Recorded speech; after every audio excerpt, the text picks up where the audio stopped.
বয়সের ভারে নুয়ে পড়েছেন সমীর উদ্দিন নাগাছি। তার পরনে কোনো ফুসরত।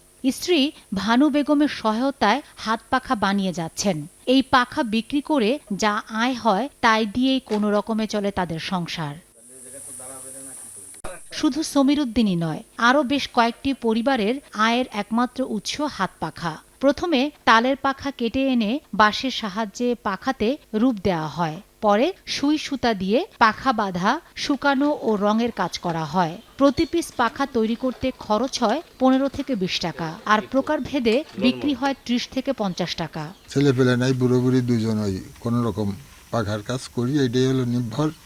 তাতে চলে না, মানে খুব কষ্টের উপর জীবন নির্ভর করতে হয়। গরমের সময় পরে 2-1 চলে, তারপরে তো দেখা যায় যে 2 মাস চলে, তারপরে তো পাখা চলে না। ওই টুকটাক কোনো রকম। তাহলে যদি আমরা সরকারি যদি আমাকে কিছু অবদান দিত, তাহলে পরে আমরা একটু বাঁচতে পারতাম না। বর্তমানে প্রযুক্তির ছোঁয়ায় হাত পাখার কদর নেই বললেই চলে। অধিকাংশই এখন হাত পাখা কেনেন শখের বশে বা ঘর সাজানোর উপকরণ হিসেবে। চাহিদা কম থাকায় ধুকে ধুকে চলছে এই শিল্পটি। তালপাতা, বাঁশ ও সুতার দাম বাড়ায় লোকসানে পড়তে হচ্ছে। স্বামী কাটে পরিষ্কার করে, আমরা বাড়ি থেকে সেলাই করি যাতে দিই। বাড়ি বসেই আমরা তৈরি করি, বাইরে যাওয়া লাগে না। বিটিরা আর বিটারা বাইরাতে নিয়ে আসে, কাজকর্ম আমরা বাড়ির ভিতরেই করি। কাজের জন্য কোনো রিং পাইনি, যদি রিং পাতাম তাহলে পর আমার কাজটা ভালো হতো।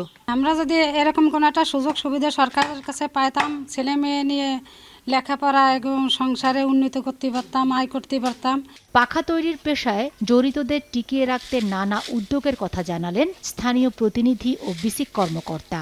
এই শিল্প যাতে হারিয়ে না যায়, তাদেরকে আরও ট্রেনিংয়ের মাধ্যমে সুদমুক্ত ঋণ অথবা যৎসামান্য আপনার সুদে তাদেরকে ঋণ দেওয়ার জন্য, এবং সেই ঋণের উপর ভর করে তারা যাতে তাদের এই পেশাকে স্বাবলম্বী করে তুলতে পারে। ফরিদপুরের বোয়ালমারী উপজেলার জয়নগর গ্রামে যে পাখার গ্রামটি রয়েছে, সেই গ্রামটির কথা ফরিদপুর বিসিক অবগত আছে। আমরা ভবিষ্যতে এদের যে কোনো ধরনের কারিগরি সহযোগিতা বা প্রশিক্ষণ এবং অন্য কোনো ক্ষুদ্র ঋণের যদি দরকার পড়ে, সেক্ষেত্রে আমরা তাদেরকে সর্বোচ্চ সহযোগিতা দেওয়ার চেষ্টা করব। ফরিদপুরের জয়নগর গ্রামের অন্তত 2 শতাধিক নারী পুরুষ পাখা তৈরির কাজ করেন।